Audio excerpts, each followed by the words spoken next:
incluso. Bien. Bueno, entonces estamos hoy a 21 de noviembre de 2023 en Introducción a la Astrobiología. Bueno, de hecho no llevaría punto ahí estrictamente porque es una sola palabra, no dos.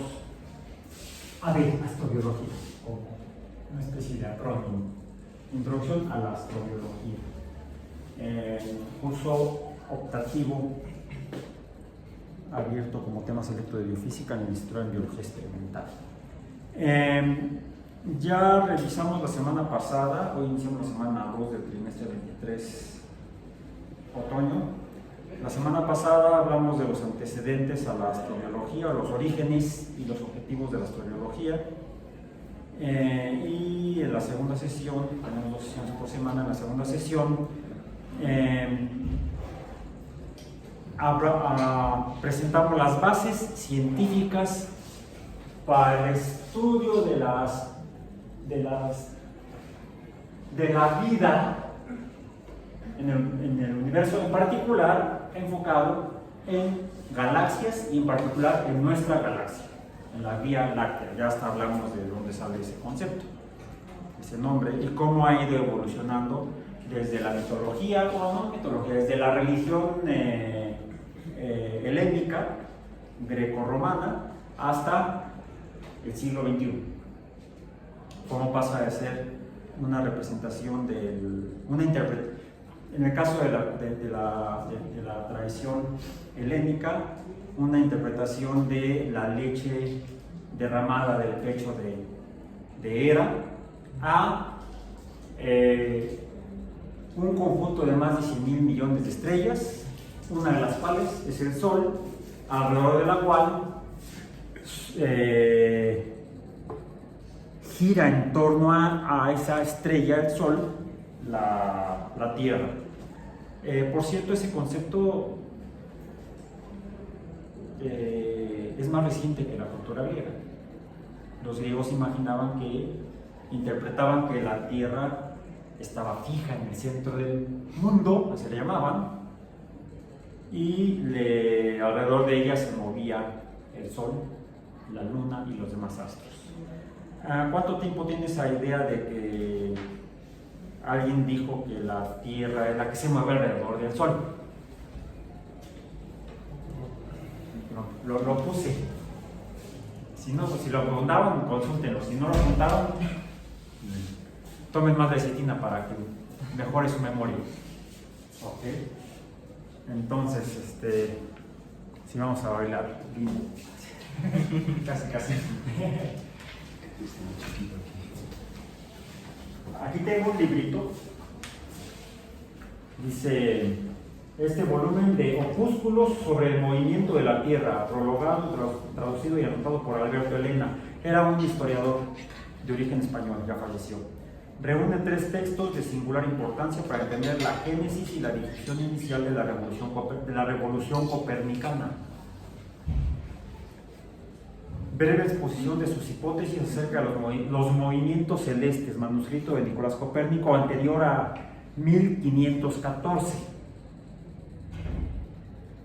Circuló de forma reservada entre los amigos del autor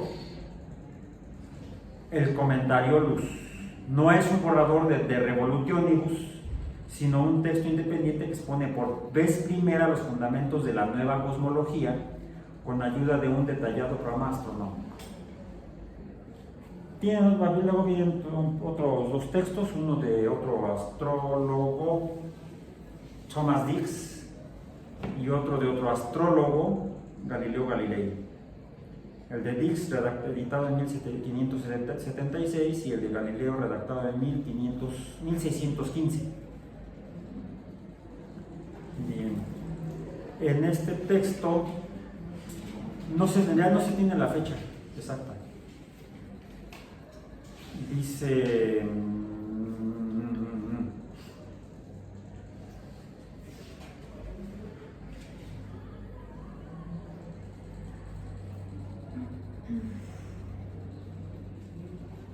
Mucho más importante han sido, sin lugar a duda, los intentos de determinar la fecha de composición del Commentariolus. No vamos a entrar aquí en la polémica, sino que bastará con presentar las conclusiones, por lo demás harto modestas, que pueden extraerse de la misma. El único dato realmente significativo fue descubierto a comienzos de este siglo, en realidad el siglo pasado, porque este librito fue editado, primera edición en el libro de Bolsillo México, 1988.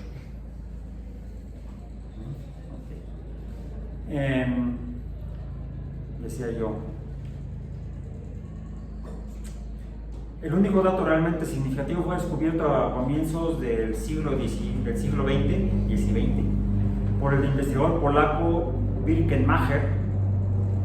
Se trata de una breve entrada en el catálogo de la biblioteca particular de Maciej de Michał, profesor de medicina en la Universidad de Cracovia, fechada el 1 de mayo de 1514, y donde se menciona un manuscrito de 6 folios en el que se expone la teoría de un autor que afirma que es la Tierra la que se mueve en tanto que el Sol permanece estacionario. Ya no tenía nombre, parecía tarea del alumno del agua. A la sazón no podía tratarse sino del Commentariolus. Esta fecha, comienzos de 1514, marca pues un tope antes del cual hubo de ser redactado dicho tratado. Pero hasta el momento no se ha podido fijar con precisión un terminus postquem realmente significativo, es decir, la fecha en la cual escribió. Lo que sí sabemos es que lo escribió antes de 1514 y es un antecedente donde desarrolló sus primeras ideas sobre las revoluciones, publicado poco antes de la muerte de Copérnico en 1543, hecho en mayo de 1543 salió de la imprenta, no mentira, en marzo de 1543 salió de la imprenta y en mayo de 1543 salió Copérnico de este mundo. 2 meses después de que salió de la imprenta el libro, Copérnico dejó de respirar. Bien. Comienza este texto con algunos antecedentes diciendo, donde menciona que en verdad parecía completamente absurdo que un cuerpo celeste no se moviera uniformemente a lo largo de un círculo perfecto. Este círculo perfecto es la órbita de la Tierra alrededor del Sol. Bueno, de eso es de lo que hablamos la sesión pasada. ¿Cómo pasamos a los movimientos aparentes del Sol? Más bien, son aparentes. La realidad es que la Tierra es la que se mueve alrededor del Sol y la Tierra además se mueve sobre su eje rotando alrededor de sí mismo. Bueno, eso fue la sesión pasada y terminamos presentando los principios, decíamos, las bases científicas para poder comenzar a hablar de las probabilidades de vida en el universo. Pero deseamos remitir inicialmente a la Vía Láctea. ¿Qué otra forma de llamarle era galaxia?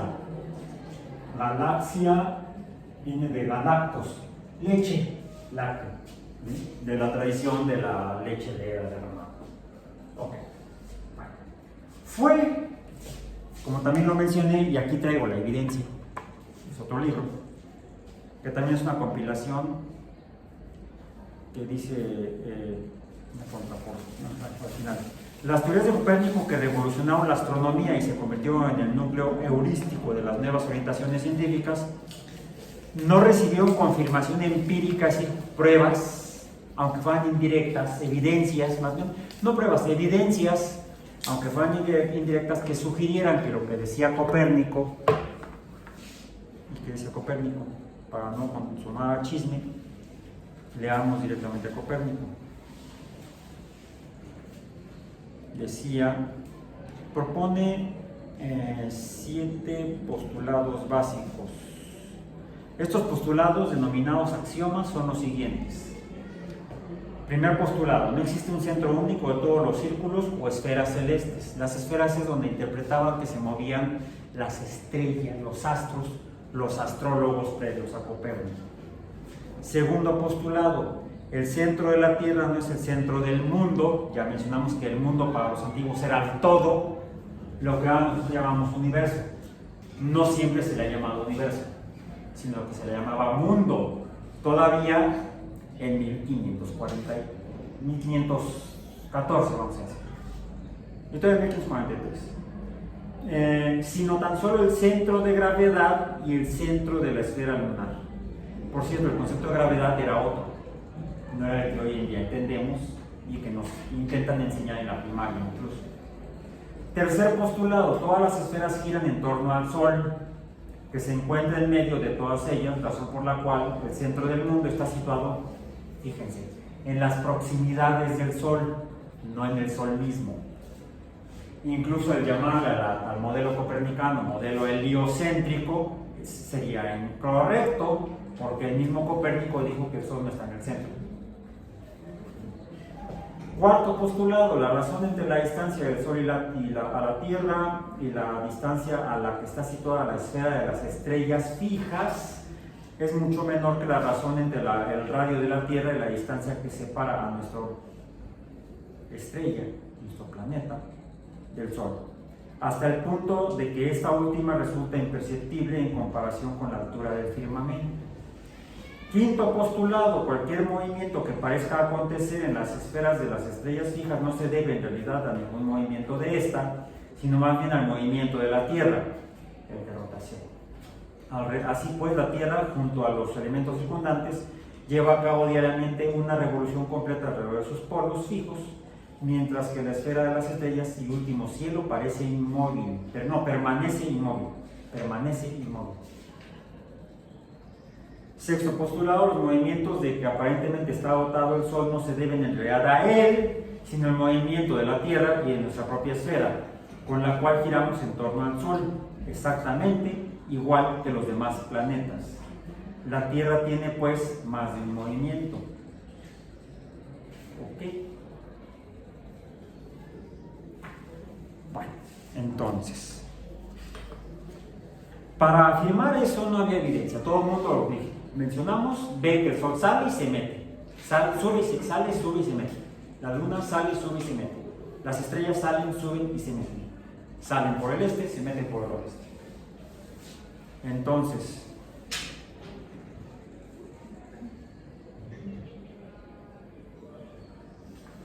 las teorías de Copérnico, que revolucionaron la astronomía y se convirtió en el núcleo holístico de las nuevas orientaciones científicas, no recibieron confirmación empírica hasta que Galileo descubrió, con ayuda del telescopio, que las montañas de la Luna revelaban la identidad de la naturaleza de la Tierra y los astros, y que las fases de Venus invalidaban radicalmente la cosmología geocéntrica.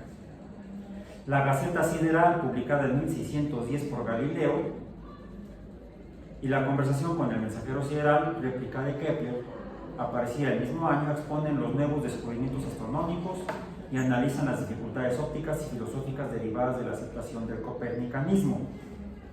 Bueno, de hecho aquí es una traducción del texto original de Sidereus Nuncius, no está en latín, está en italiano.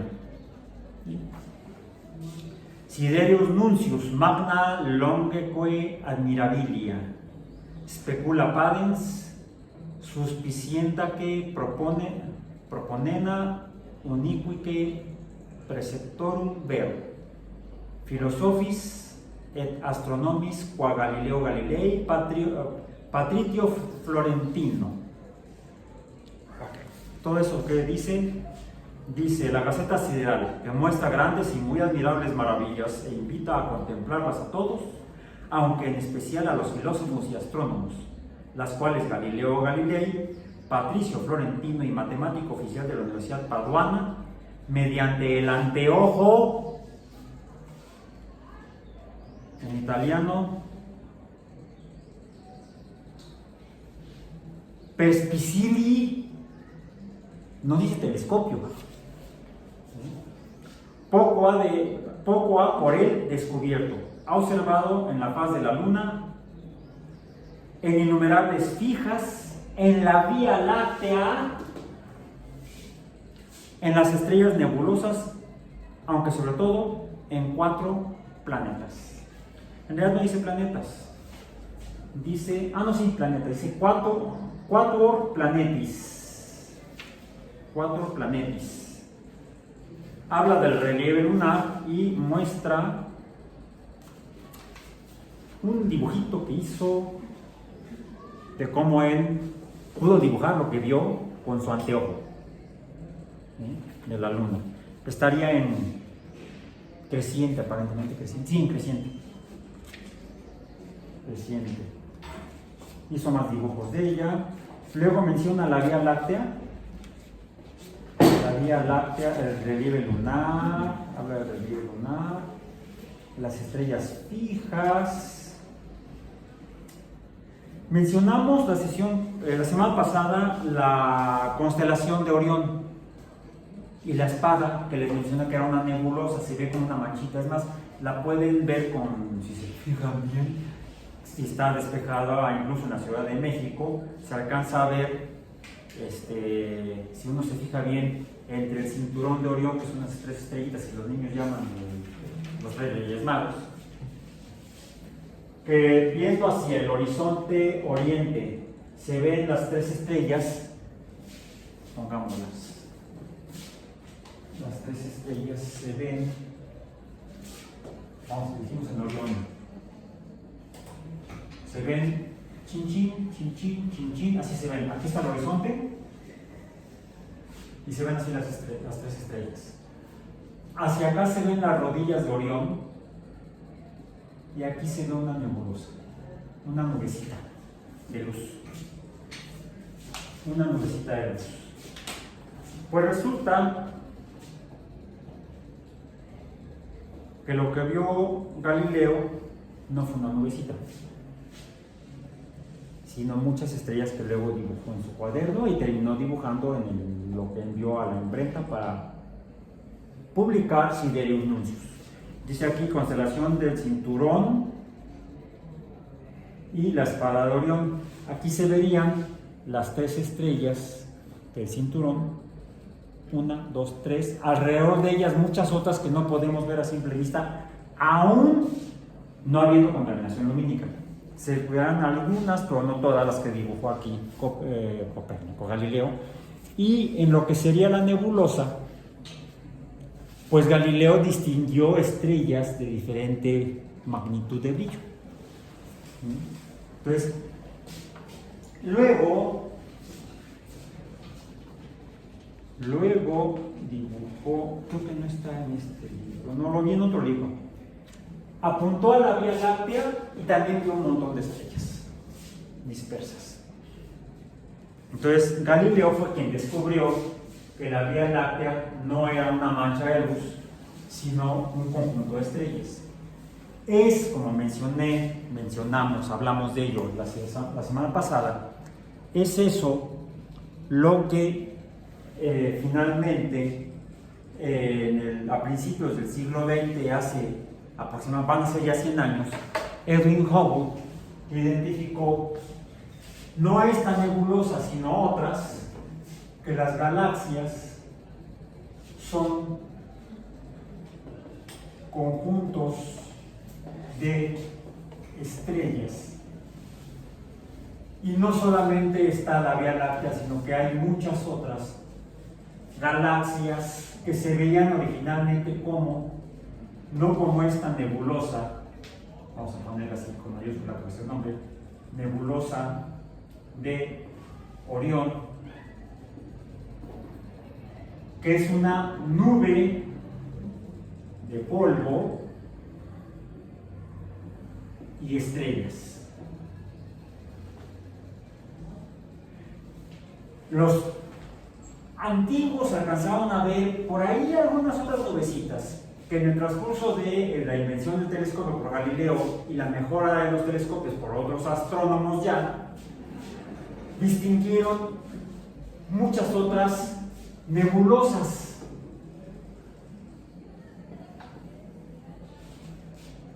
Pero estas nebulosas no eran nubes de polvo y estrellas como la nebulosa de Orión, sino que eran en realidad otros conjuntos de estrellas. así es como actualmente sabemos que estas nebulosas en particular son o reciben el nombre genérico de galaxias.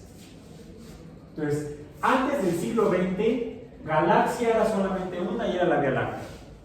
A partir del siglo XX, cuando Hubble descubre que los astrónomos telescópicos del siglo XIX, principalmente, ahora sí fue el siglo XIX, principalmente habían identificado como nebulosas, no son nubes de polvo, sino que son conjuntos de estrellas. Pero ¿por qué se ven iguales o parecidas nubes de polvo que conjuntos de estrellas? ¿Cuál es la diferencia? Pues que estas deben estar mucho más lejos, y es lo que finalmente midió Edwin Hubble y su grupo de investigación. Mucho más lejos que esta, que de hecho la nebulosa de Orión, que es una nube de polvo, y otras estrellas forman parte de la Vía Láctea. Estas estrellas, todas estas, se encuentran dentro de la Vía Láctea. Las estrellas que forman constelaciones, que son vistas desde hace 5.000 años o más, forman parte del conjunto de estrellas que es la Vía Láctea. En cambio, estas otras nebulosas, si son conjuntos de estrellas, para que se vean como nubecillas deben estar, y no como polvo, es porque deben estar muy, muy lejos, en muy lejano, diría Burro, no todavía más allá. Más bien no como diría Burro de Shrek, sino más bien como lo plantean en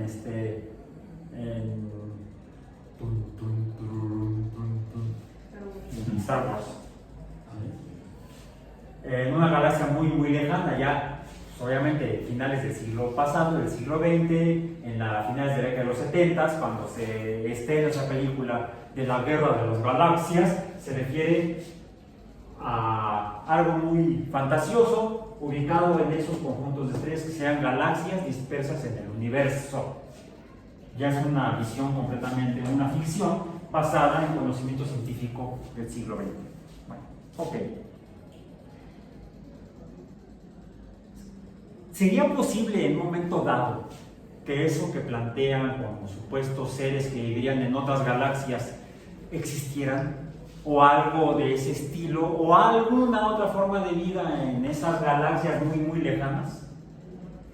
Pues tenemos que preguntarlo desde el punto de vista de la ciencia, y no solo desde una muy mala ficción, con muy pobre imaginación, que es la que se expresa en la fabulosa película y ¿cómo le llaman?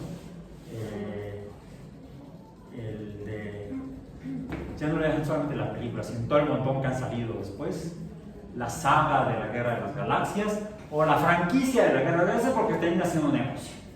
Y lo que importa es vender boletos y los recuerditos, que fue como se hizo millonario George Lucas, no con lo que ganaba de los boletos para ver la película en el cine, sino de la venta de todos los juguetitos y loncheras y todo lo que salió en la película. Fue lo único que le pidió el estudio: no me den ganancias de la película, denme la licencia para yo comerciar con todos los muñequitos, y eso fue lo que lo hizo. Ok.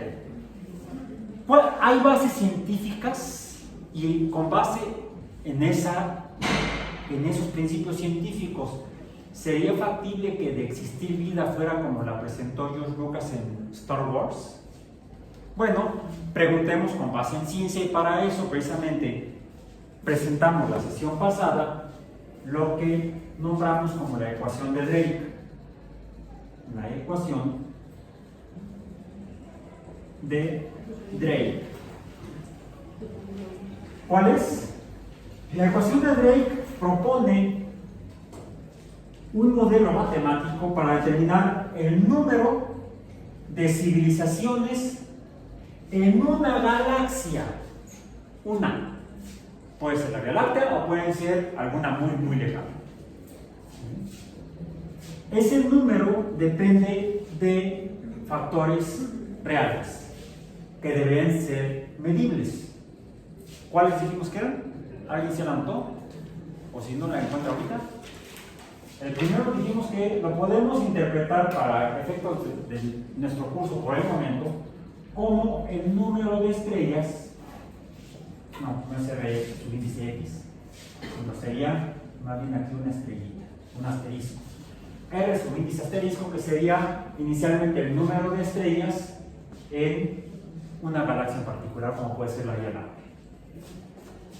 Dependería del número de estrellas, porque para que haya vida tiene que haber estrellas alrededor de la cual orbiten planetas.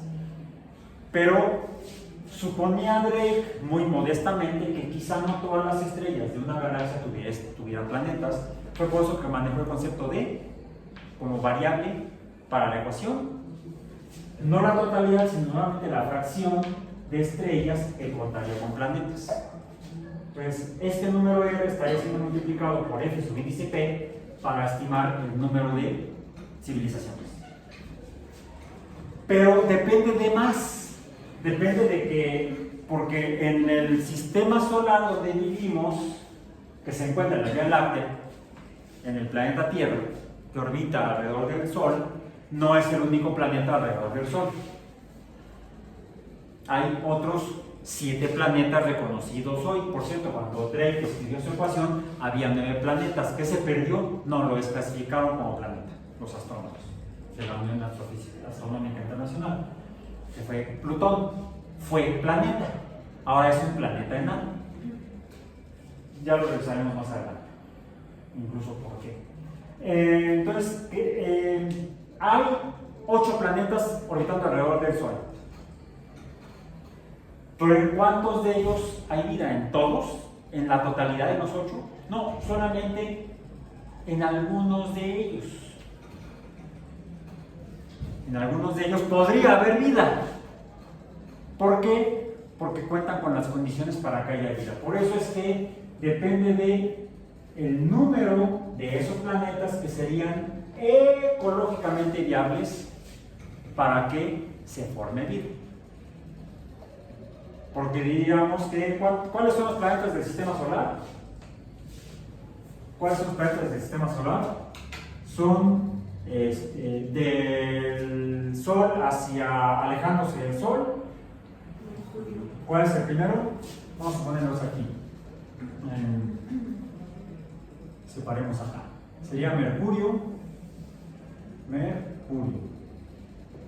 Luego, Venus. Luego, la Tierra. Luego, Marte. Luego, Júpiter. Luego, Saturno. Y quitando la Tierra, estos son los 5 planetas que se conocían hasta antes de la invención del telescopio. Incluso todavía un poquito después. Fue hasta el siglo XVIII, XIX, cuando se descubrió ¿cuál? Urano. Por cierto, quien lo descubrió originalmente le puso Jorge. George, ya hablaremos de eso. Y después se descubrió a Neptuno. Y en 1930 se descubrió otro objeto orbitando alrededor del Sol, más allá de Neptuno, otro planeta. Los planetas girarían alrededor de las estrellas, planetas girando alrededor de estrellas, y recibió el nombre de, como ya estaba establecido que los nombres de los planetas tuvieran nombres relacionados con la religión griega o las religiones greco-romanas, grecolatinas, ahí podríamos llamarlo. Mercurio era el mensajero de los dioses, Venus era la diosa del amor, Afrodita para los griegos. La madre de todos sería Gea, la tierra. Marte sería el dios de la guerra. Júpiter,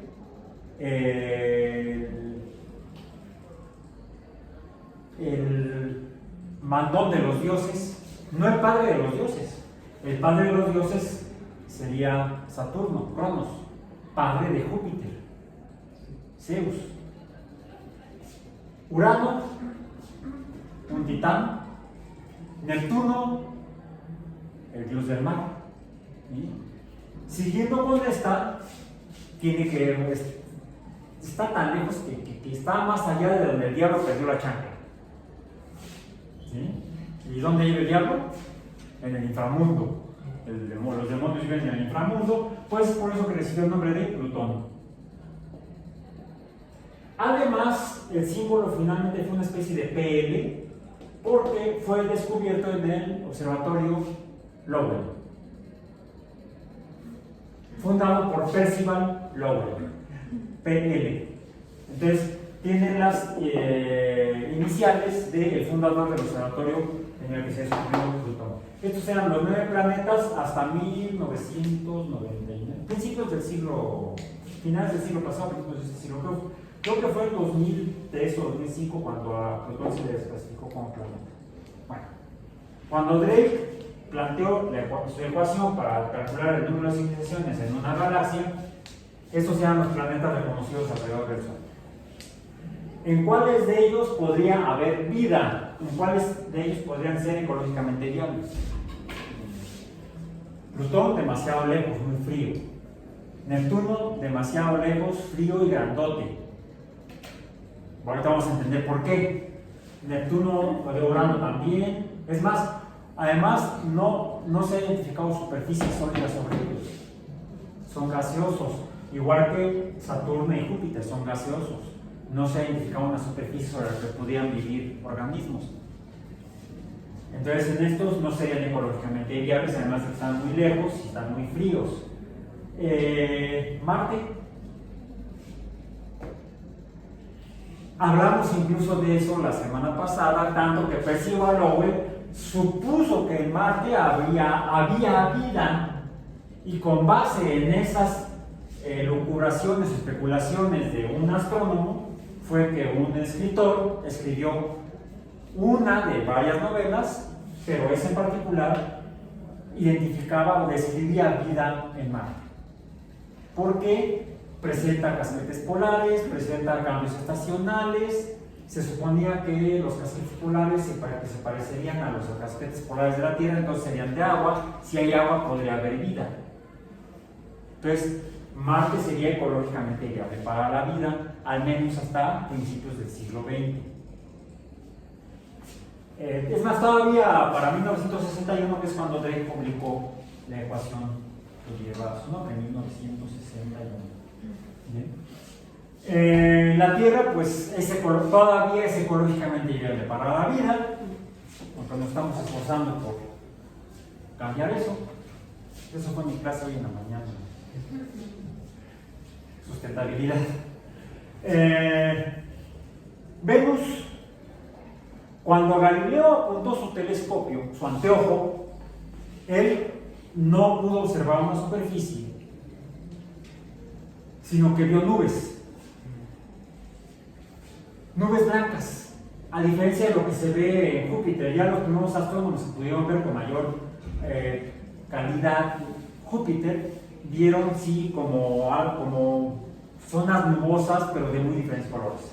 Incluso identificaron una región medio ovalada, rojiza, se le llamó la mancha roja. En cambio, Venus se veía toda cubierta por nubes blancas, casquetes blancos, agua, nubes blancas, agua. Si hay agua, entonces debe ser ecológicamente viable para la vida. Mercurio, demasiado cerca del Sol, demasiado caliente. ¿Sí? Hasta 1961 se suponía que el planeta más caliente del sistema solar sería Mercurio, por ser el más cercano al Sol. Venus tiene nubes, debe tener nubecitas que hasta sombrean la superficie para que la gente que vive en Venus no tenga calor. Entonces, habría 3, 1, 2, 3. En 1961, N subíndice E para la Vía Láctea sería 3. Tendríamos aquí el número de estrellas, 100.000 millones. 100.000 millones. Y si ahorramos, esos son 100 millones, ¿no? No.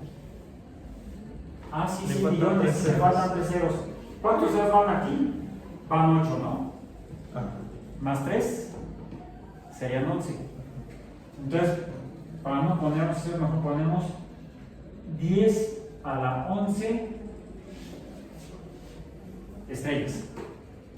Fracciones de estrellas donde haya planetas, ¿cuántas se conocían en 1961? Una. Entonces sería 1 entre 10 a la 11. Por 3, ¿cuánto sería el resultado hasta aquí? 3 entre 10 a la 11. Pero no solamente de eso, depende de en cuántos de ellos surge vida, se forma vida, se produce vida.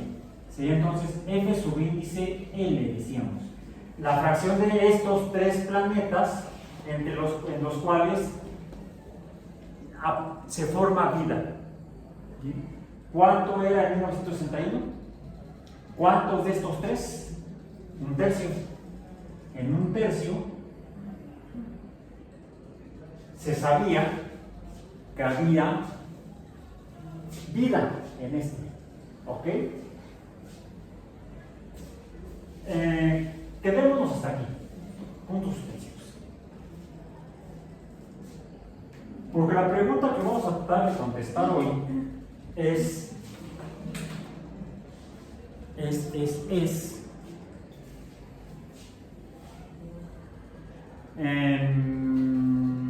estas son las bases científicas, es un modelo matemático. Luego presumen los científicos que hacen es ciencia porque tengo modelos matemáticos. Entonces esto sí es ciencia, como dicen los físicos. Si hay un modelo matemático, entonces sí es ciencia. Y los químicos, entonces, ¿qué dicen? Tenemos la cinética química, que son modelos matemáticos. Y por ahí podemos encontrar, tenemos la ecuación de equilibrio químico, que sería el producto de la concentración de productos entre el producto de la concentración de reactivos, y ese cociente nos da la constante de equilibrio de una reacción química. Es un modelo matemático. Entonces la química sí sería una ciencia, la biología ya nos dejamos descobijados. No, porque el segundo paradigma fundacional de la biología como ciencia en el siglo XIX fue la teoría genética publicada por Gregor Mendel en experimentos sobre regresión de las plantas, que más que de plantas, el artículo es de matemáticas. Son modelos matemáticos a través de los cuales él propone cómo es que se transmite la herencia, las características hereditarias a través de generaciones de organismos, durante los procesos de reproducción. Entonces, afortunadamente, la biología nace como ciencia matemática, gracias a Mendel. Quizá por eso algunos, sobre todo físicos, desprecian a las ciencias sociales. No son ciencias, porque no tienen modelos matemáticos. Luego hablamos de eso. ¿Bien? Pero las bases científicas para hablar de vida en el universo partirían inicialmente del modelo de la ecuación de Drake. Pero hoy en particular tendríamos que, en esta segunda semana del curso, comenzar a hablar de R subíndice asterisco, relacionado con F subíndice L. El tema con el que empezamos la segunda semana es: ¿quiénes estudian las estrellas? ¿Quiénes nos podrían dar los números para esto? ¿Quiénes? Astrónomos. Formalmente ya no. Formalmente ya no.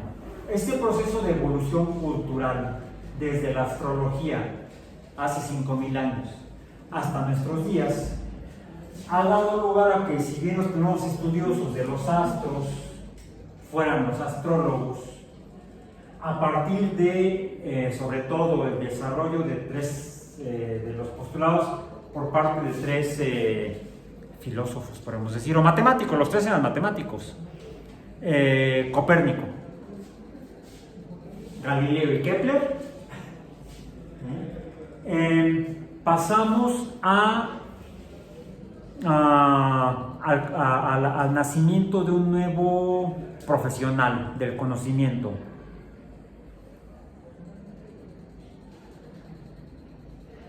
que serían los astrónomos.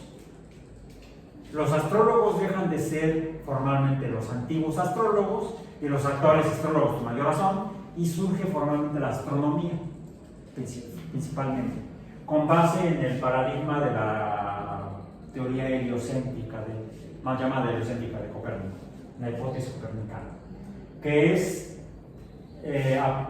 empieza a sustentarse a partir de las observaciones telescópicas de Galileo. Y a partir de entonces se construye el edificio de la astronomía de manera un tanto facilona. Les llamamos astrónomos incluso a los que estudiaban los cielos en tiempos antiguos de manera seria, quitándole la parte mística. Hablamos de astrónomos árabes, de astrónomos griegos, cuando mencionamos a Aristarco, o cuando revisamos los trabajos de quienes les dieron nombres a estas tres estrellas. No son Melchor, Gaspar y Baltasar. No. Los nombres de las tres estrellas del cinturón de Orión fueron propuestos, las nombraron astrónomos musulmanes. No fueron europeos, no fueron cristianos, fueron musulmanes. Y les llamamos astrónomos, aunque formalmente eran astrólogos, porque no existía todavía el conocimiento estructurado y ya sin elementos mágicos como empezó a ser la astronomía. La astrología se distingue de la astronomía principalmente por la eliminación de, salvo las alucinaciones del Percival Lowell, de todo aquel elemento de pensamiento mágico religioso. Está sustentado en pensamiento racional y empiezan a plantearse incluso ya modelos de tipo matemático, principalmente geométricos, para la descripción de lo que vemos allá arriba. Entonces, así como la astrología pasa de astrología a astronomía, y es con los trabajos iniciales de Kepler que lleva un paso más adelante la teoría copernicana de órbitas circulares de los planetas alrededor del Sol.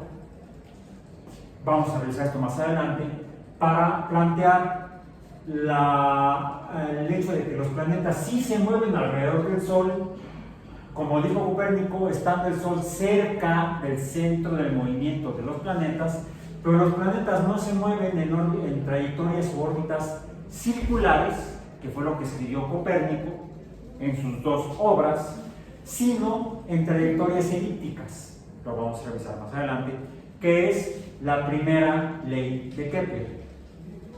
Entonces, al establecer Kepler un modelo más cercano a cómo ahora sabemos que en realidad se mueven estos astros, cómo es la realidad de la naturaleza de los astros, al menos alrededor del Sol, la descripción de la naturaleza la hace desde los tiempos de la filosofía griega hasta los tiempos de la naciente ciencia después del Renacimiento. Le llamamos física. La física describe cómo es la naturaleza. Entonces, si empezamos a describir cómo es la naturaleza de los astros, por ejemplo, en su movimiento, ¿cómo le llamaríamos a eso? Astrofísica. Podemos decir que el fundador de la astrofísica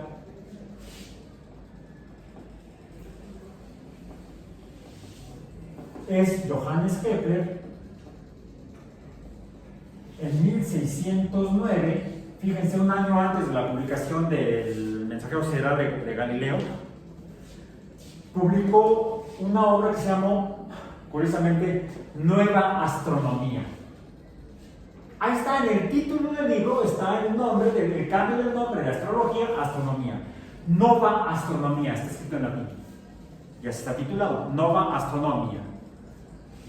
Nueva Astronomía, donde describe sus dos primeras leyes de movimiento de los planetas alrededor del Sol.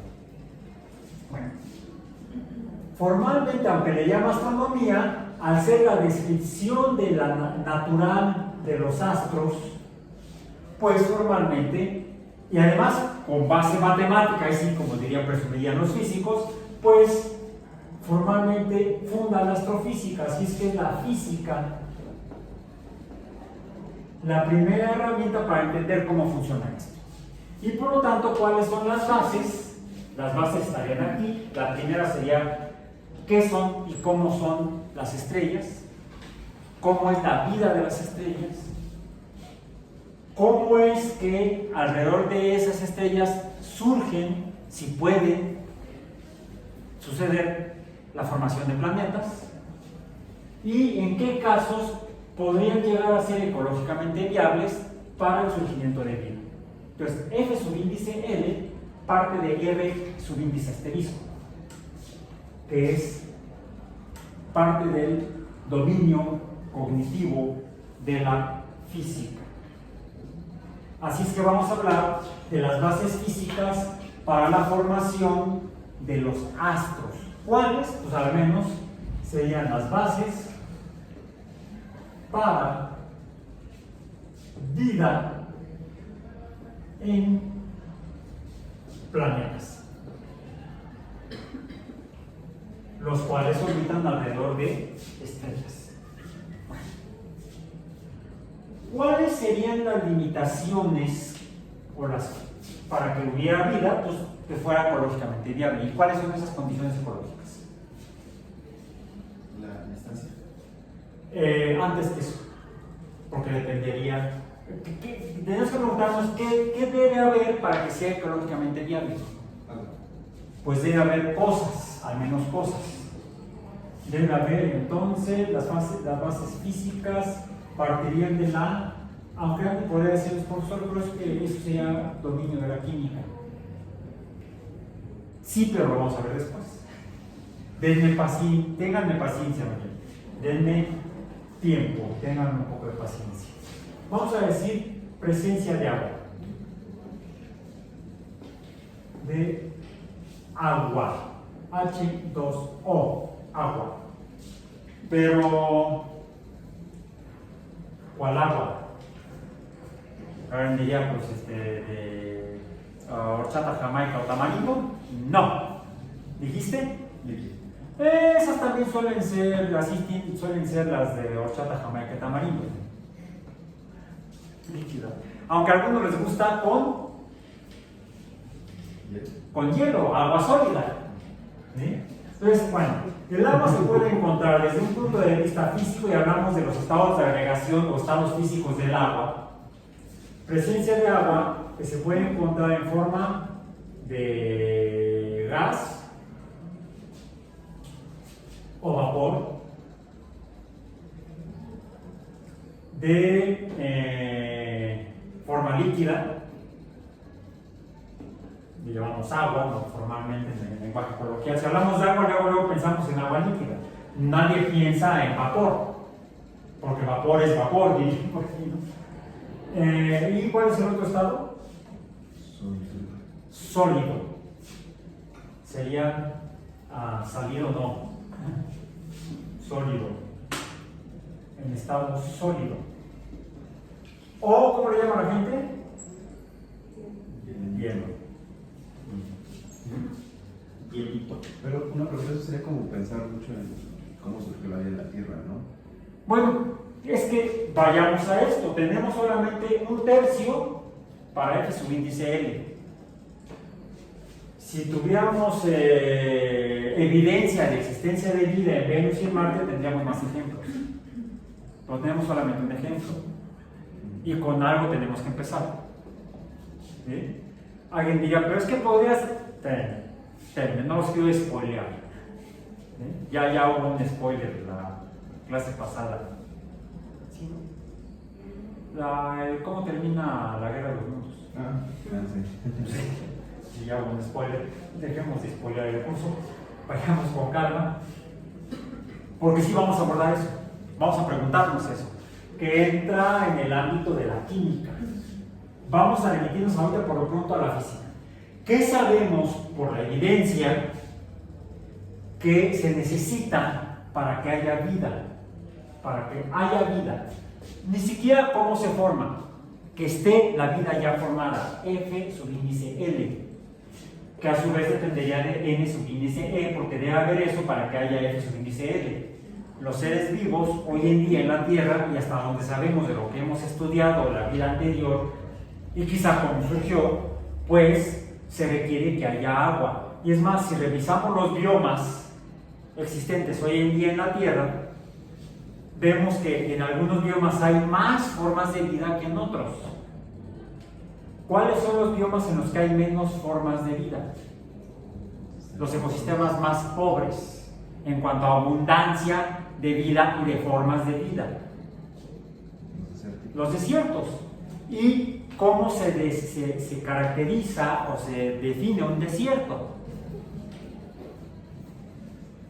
Aquel ecosistema en el cual hay poca agua líquida en particular. Entonces, sabemos que la existencia de vida, F subíndice L, depende de una condición ambiental o ecológica que es esta, la presencia de agua líquida. O sea, de los agua que puede existir en tres estados de agregación, estados físicos, depende de que esa agua sea no vapor, no hielo, sino agua líquida. Donde es evidente que fue lo que descubrió Leeuwenhoek cuando usó su microscopio, a diferencia de Galileo su telescopio, para ver que había en una gota de agua y descubrió los animálculos. Bueno, en el agua hay formas de vida. En el hielo, en el vapor, no lo contestemos todavía, ¿sí? Pero pueden poner la pregunta, déjenle ahí, pregunta pendiente de contestar. ¿Podríamos encontrar vida en el hielo, en agua sólida, en agua en fase de vapor? ¿De qué depende? ¿De qué depende que el agua sea líquida, vapor o hielo? Que también es un factor físico de la, pongámoslo, de la temperatura.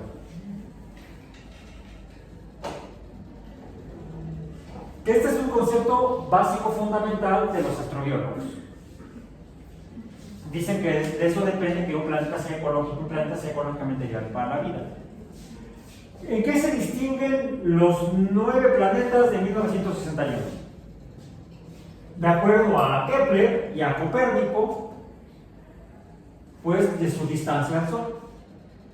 De hecho, es la tercera ley de Kepler. Él describe un modelo matemático para decir por qué hay. En tiempos de Kepler se conocían solamente hasta aquí. En tiempos de Kepler se conocían 6 planetas: Mercurio, Venus, la Tierra. Ya reconocían, Galileo y Kepler reconocían a la Tierra como planeta porque estaban convencidos de que Copérnico tenía razón. Para los que todavía no estaban convencidos, aún en tiempos de Kepler y de Copérnico, por eso quemaron a Giordano Bruno en la hoguera, por andar diciendo cosas que no les gustaban a otros, y por eso llevaron a Galileo a juicio y lo declararon culpable de herejía por andar diciendo lo mismo que decía Giordano Bruno, nada más que no lo quemaron porque era amigo del Papa. Digamos que le dio chance, lo perdonó, hicieron como el Bester, arresto domiciliario. Antes de que la liberaran, Galileo salió por viernes, murió en su encierro, en su domicilio. Se conocían entonces 5 o 6 planetas, de acuerdo a Kepler, 6 planetas moviéndose alrededor del Sol. Y la tercera ley de Kepler lo que dice es que es conocible, es predecible en función de las distancias a las que se encuentra cada uno de estos 6 planetas del Sol, a qué distancia están. Él planteó en la tercera ley de Kepler una forma de calcular la distancia a la cual están estos planetas del Sol, y gracias a la cual William Herschel pudo descubrir a George Urano. Utilizando la tercera ley de Kepler, calculó la distancia y por lo tanto el periodo orbital a partir en el cual podría haber un séptimo planeta en tiempos de William Herschel. Descubrió a Urano. Posteriormente, con ese mismo postulado de la tercera ley de Kepler, se descubrió el Neptuno y el mismo Plutón.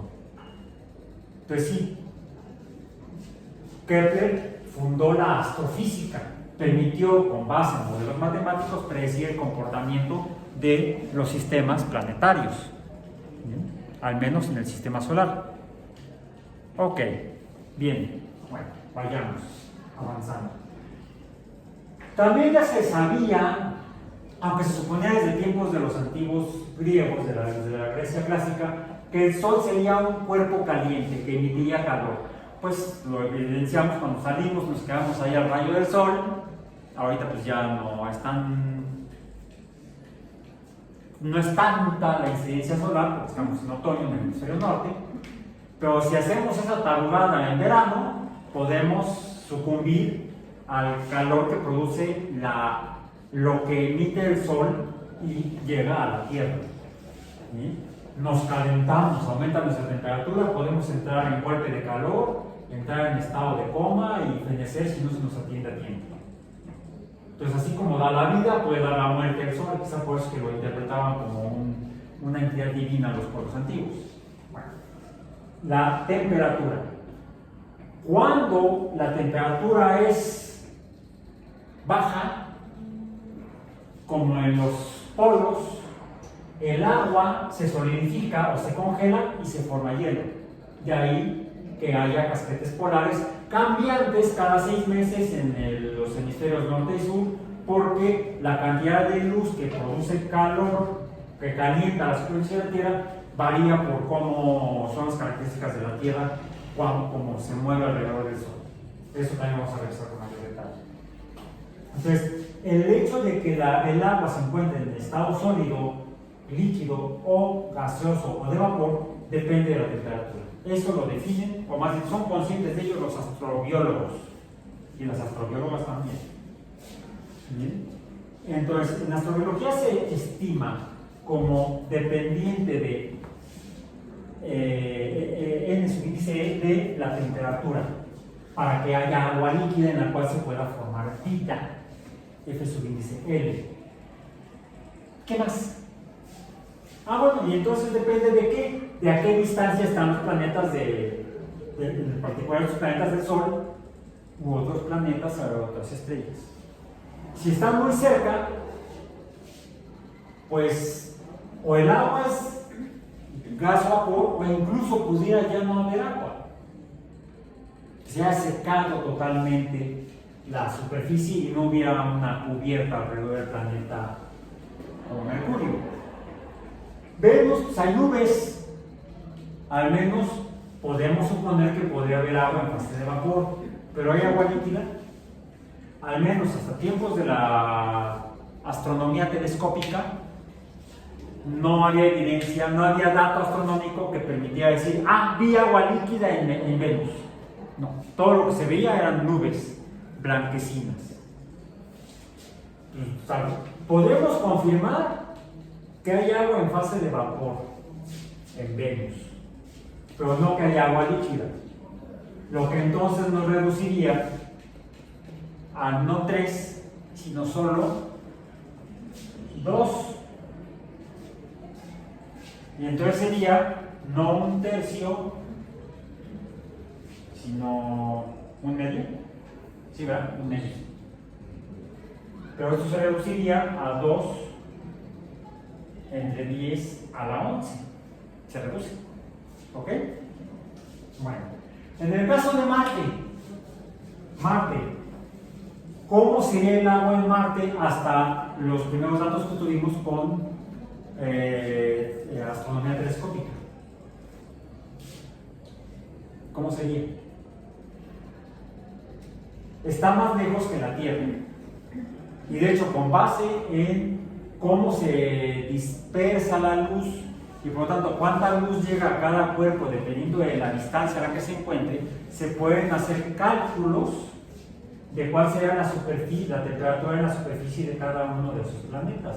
En Venus tal vez podría haber agua líquida porque la temperatura no sería tan alta, pero no tenemos evidencia. La evidencia es que solamente hay vapor. En Marte, de los cálculos dependiendo de la distancia a la que se encuentra Marte del Sol y cómo se propaga la luz que sería del Sol, que sería la que calentaría y le daría la temperatura adecuada a la superficie de Marte, se puede estimar que la superficie de Marte podría permitir la presencia de agua líquida. Inicialmente con los datos con base en Kepler hasta, digamos, principios del siglo XX. Con astronomía telescópica que se haya observado, había evidencia de que había agua líquida. Se habían observado solamente los casquetes polares y que aumentaban su magnitud y que reducían su magnitud. La evidencia que muestra lo que vemos, agua sólida, salvo Percival Lowell, nadie pudo confirmar, independientemente que lo que suponía Lowell, que había canales por los cuales corría agua líquida, todos se quedaron reservados, no apostando su apellido a que había agua líquida en Marte. Pues hay agua sólida en los casquetes polares, pero ¿qué pasa con el agua sólida cuando aumenta la temperatura? Alguien diría, pues, se funde, pasa agua líquida, ¿sí? Pero las condiciones para que el agua pase de sólida, se encuentre en fase líquida, gaseosa o sólida, no solamente depende de la temperatura. ¿De qué más depende? De la presión.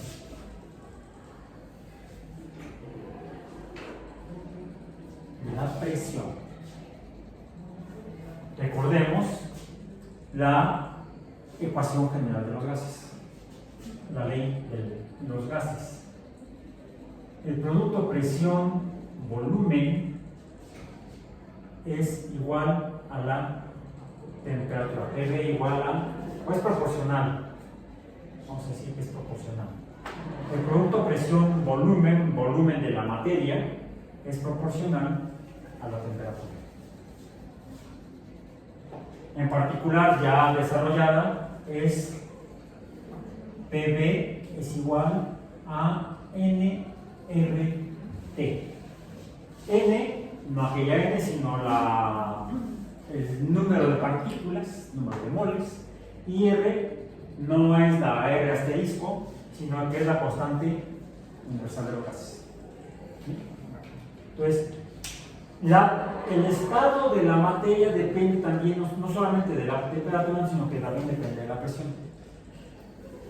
El estado en el cual se encuentre una cantidad de materia, un volumen de agua, vamos a decir.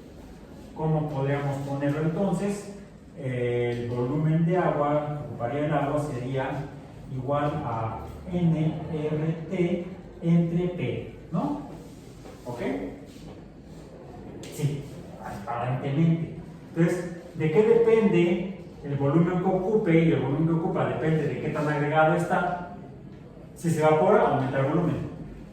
Si se congela, debería disminuir el volumen, aunque en realidad el agua lo incrementa. No, es por cosas locas del agua. Allá ella. ¿Sí? Ya le recomendaré a mi terapeuta una molécula de agua. Depende entonces de la relación temperatura-presión. No solamente depende de la temperatura. Entonces, el agua, el hielo de los casquetes polares, si fuera hielo de agua de Marte, podría pasar a fase líquida dependiendo de la presión si es que se ¿cómo se llama? Funde, se llama fusión, ¿no? Cuando el agua pasa de sólido a líquido, de hielo a agua líquida, decimos que el hielo se fundió. Pero también puede pasar, dependiendo de la presión, puede pasar de sólido a gas o vapor. ¿Cómo se llama ese proceso? Sublimación. Sublimación.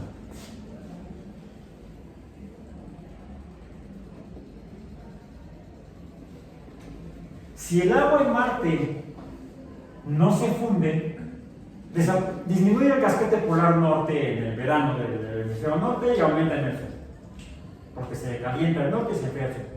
Hay cambios estacionales en Marte, lo vamos a revisar con mayor detalle más adelante. Si la presión es suficiente, entonces el agua pasaría de sólido a líquido, por fusión, se fundiría. Y habría agua líquida en Marte. Pero si la presión no es suficiente, al aumentar la temperatura en la superficie de Marte, el agua pasaría de hielo a vapor o gas, sin pasar por líquido, por sublimación. Y entonces no habría agua líquida en Marte. Aquí lo que tenemos que poner es no sabemos. Y como no sabemos, en ciencia no podemos confirmarlo. No podemos afirmarlo. Decimos, es posible, pero entonces la respuesta científica es no sé, no sabemos. Dos palabras, no sabemos. No es sí, pero tampoco es no.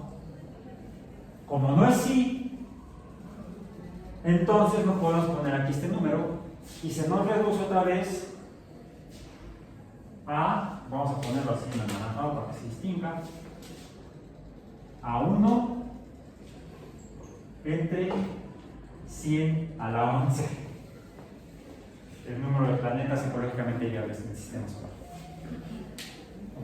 Solamente revisando la física para que haya agua líquida. No nos hemos metido en mayores detalles. ¿Bien? Es por eso que debemos ir con cuidado para no terminar haciendo el ridículo en la Cámara de Diputados.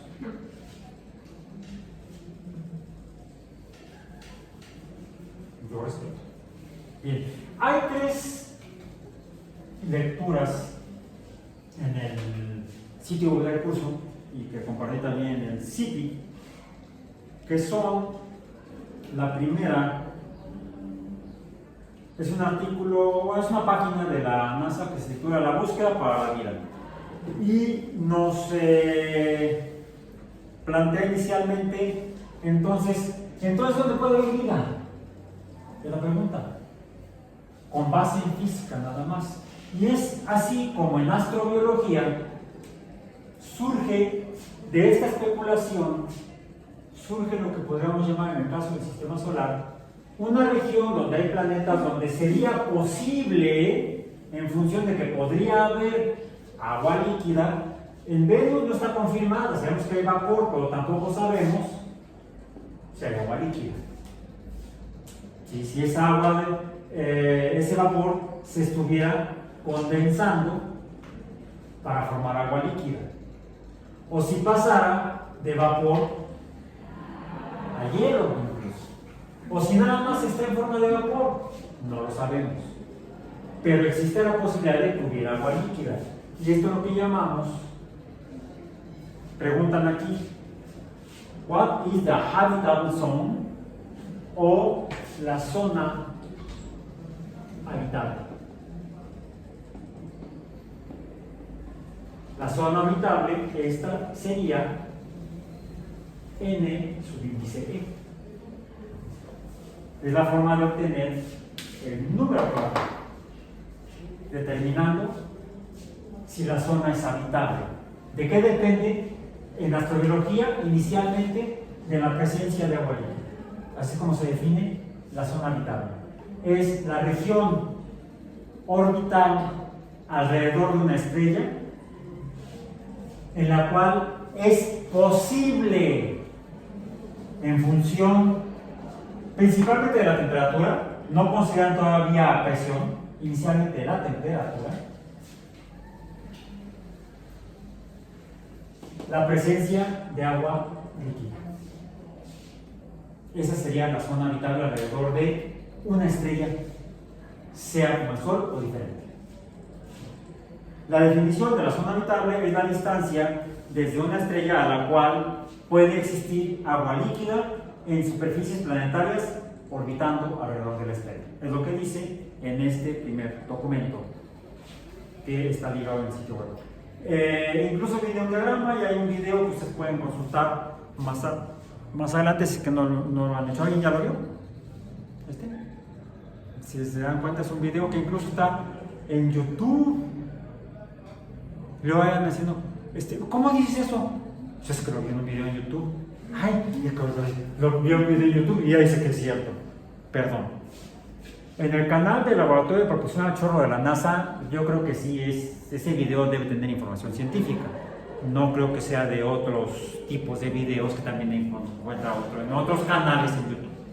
Entonces no prejuiciemos a la fuente o al medio, sino más bien a quien está en el medio. O sea, es que como no lo leíste en un libro, sino que lo viste en un video en YouTube, entonces ya no es cierto. No, perdón. Hay muchos libros que describen, en lo que están escritos, cuentos bíblicos, vamos a decir.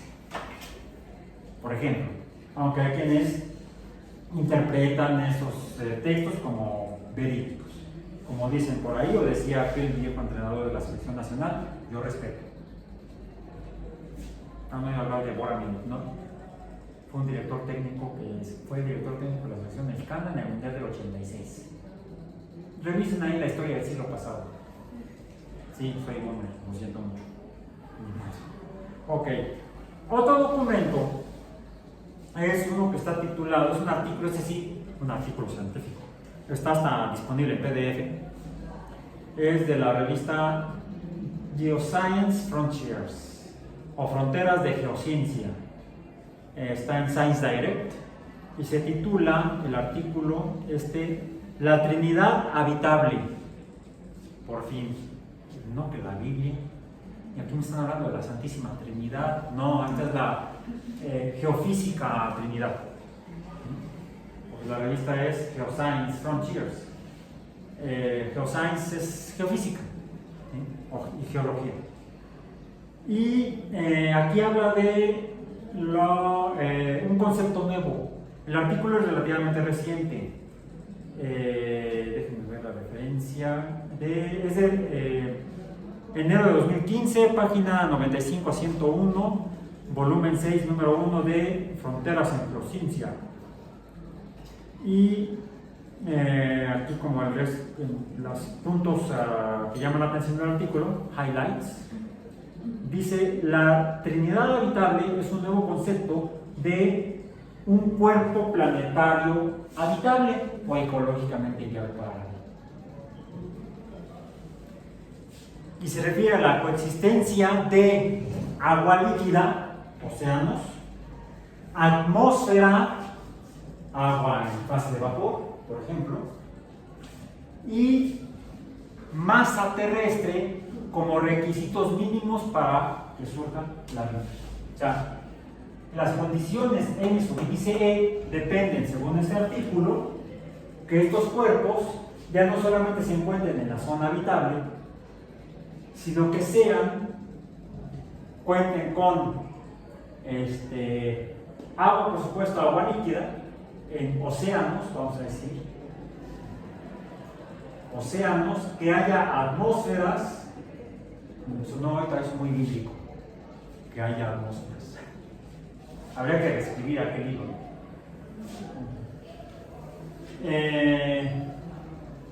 Atmósferas, vamos a poner así,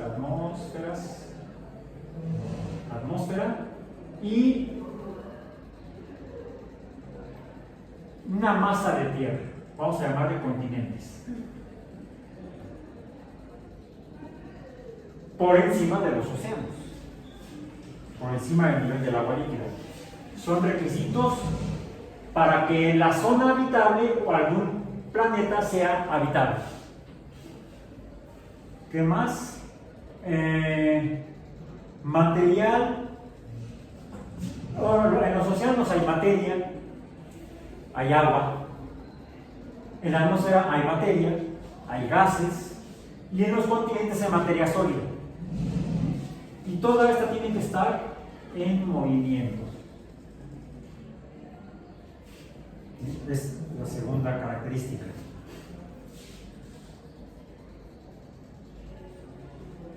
Son estas características que deben tener los mundos para que sean habitables. Océanos en Venus, no sabemos. Océanos en Marte, no sabemos. Al menos no visibles en este momento. Continentes, tampoco lo vamos a mencionar hoy, porque quizás sí ya sabemos. Pero no voy a spoiler el curso, eso lo vamos a ver más adelante. Entonces, este es uno de los datos. Vamos rápidamente a el segundo artículo. Luego, hay una tabla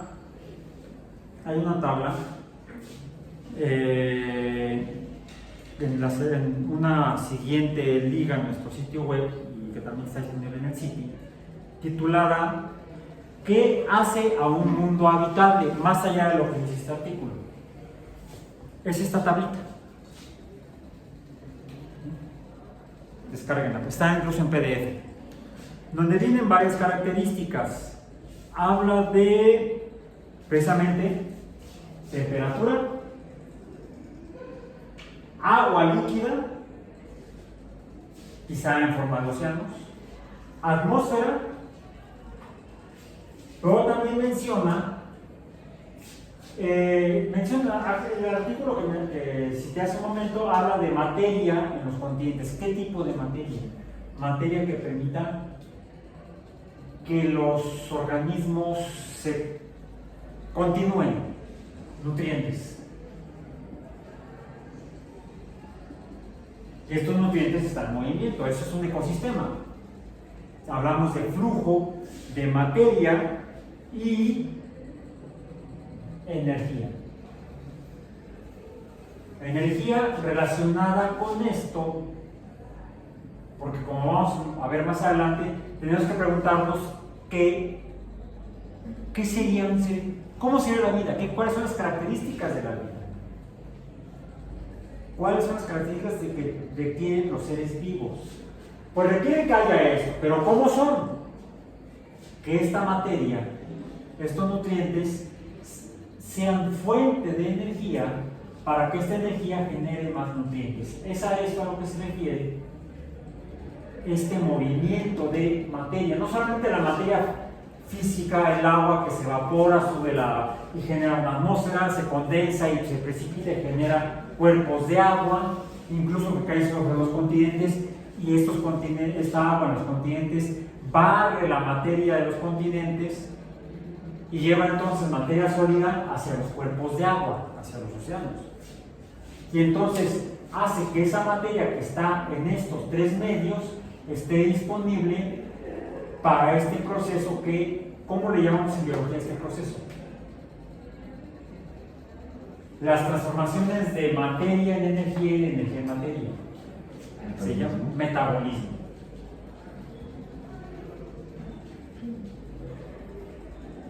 Y esto es lo que define a F subíndice L. Surge vida en un cuerpo cuando se produce en algo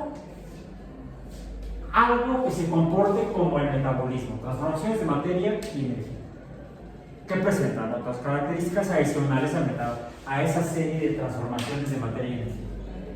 Tienen características estas transformaciones de materia y energía distintas a otras, como por ejemplo las que suceden en las estrellas, que vamos a revisar también más adelante, porque las estrellas también llevan a cabo transformaciones de materia y energía, pero no existe un metabolismo estelar. Las estrellas no son seres vivos porque les faltan otras características que sí tendrían los seres vivos que presentan metabolismo, que llamamos o que identificamos o entendemos como parte de la vida. Y con este comentario paso al último punto que vamos a mencionar del día de hoy, que es, bueno, ok, esto es cómo serían los planetas viables para la vida de acuerdo a la ecuación de Drake. Pero recordemos que están asociados a las estrellas, y las estrellas ¿dónde están? En galaxias.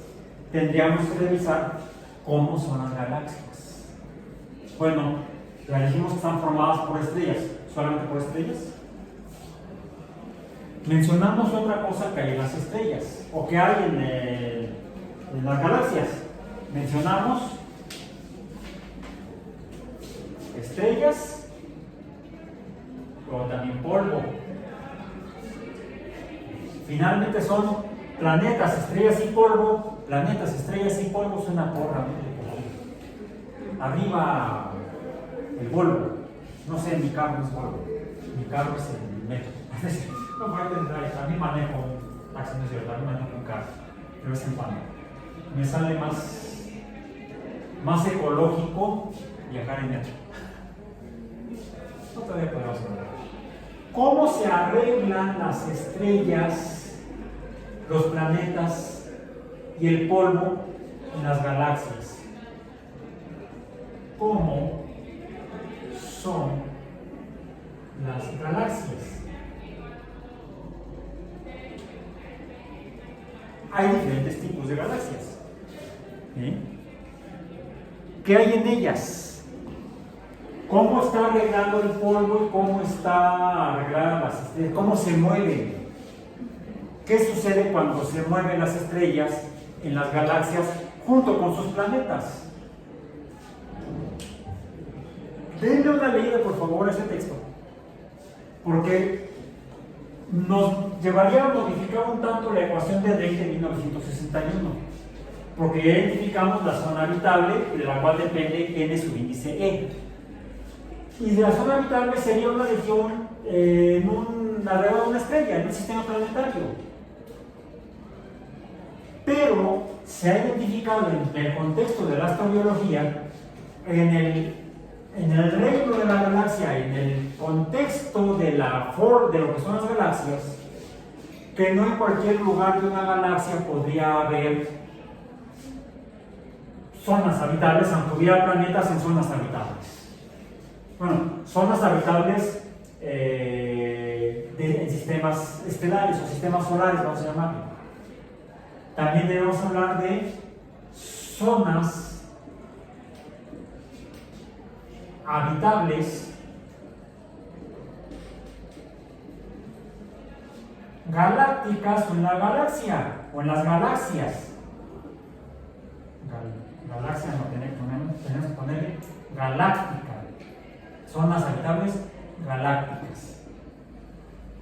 En cualquier lugar de una galaxia donde haya estrellas, incluso que tengan planetas, sería factible que hubiera zonas ecológicamente viables y solamente dependientes de la distancia a la que se encuentran de la estrella que orbitan, o dependiendo de cómo se arreglen los planetas, el polvo y las estrellas en las galaxias, ¿podríamos hablar de zonas habitables galácticas?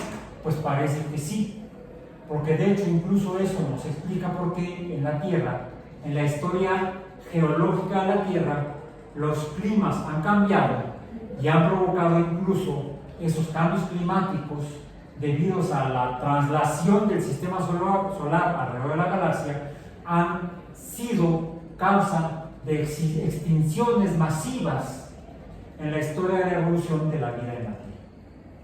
Y con eso terminamos nuestra sesión del día de hoy, faltando 10 minutos para las 12.